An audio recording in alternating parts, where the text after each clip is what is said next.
I've been meeting a lot of different groups of people to talk about mental health: students, parents, young adults. And one of the most common questions I've been asked is social media and technology use making depression more widespread?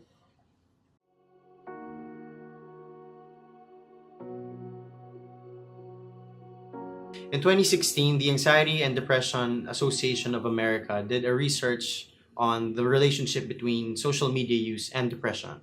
They surveyed nearly 2,000 young adults, checking for how much time they spent on social media on a daily basis and how often they visited social media sites per week. And they cross-checked it with results from a depression measurement scale. The results are alarming. Increased social media use elevated the risk of depression. Another study in the Journal of Adolescence also conclusively states that teens who were emotionally invested in social media and used social media more often, regardless of the time of day, had poorer quality sleep, lower self-esteem, and higher levels of anxiety and depression.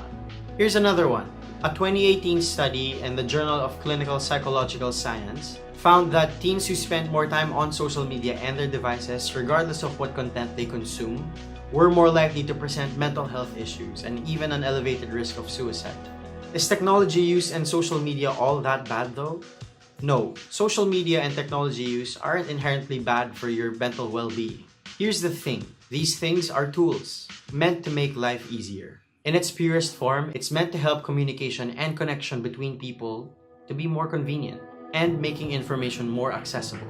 But why are these things happening? It's all about how it's used and how people react to and relate to the content that they consume. Technology and social media put a magnifying glass on an already existing issue. People just want to belong. They want to fit in. Most of what's posted online are the best parts of a person's life. And while you might be smart enough to think that nobody's lives are perfect, there's still that small voice in your head that compares your life situation to what you see on your screens. Relying on social media and technology also decreases a person's social skills. Communication is only about 7% of the words that you use. It's more about body language, which is 70% of communication, and 23% about the tone and inflection of your voice.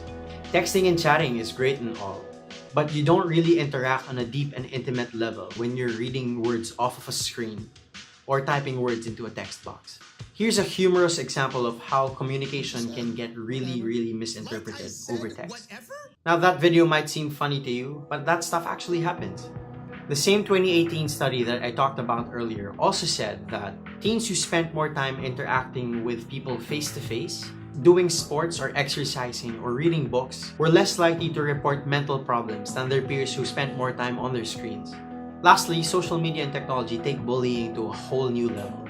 And literally, it's called cyberbullying. These tools made it easier for people to spread false information, reveal each other's secrets, and destroy reputations. So what can we do? Lay off your phones. Seriously. Limit the time that you use your devices and go out. When you're with people, be with them. Talk, eat, play, go for a run, read a book. Social media and tech use isn't bad. It just needs to be used in moderation. It doesn't replace having real relationships with people. When you're spending more time in a day looking down at your screen rather than having time for yourself or with other people, you've got a problem. Did you learn something new today? If you did, give this video a thumbs up and share this with your family and friends. And yes, subscribe. Thanks, and I'll catch you in the next one.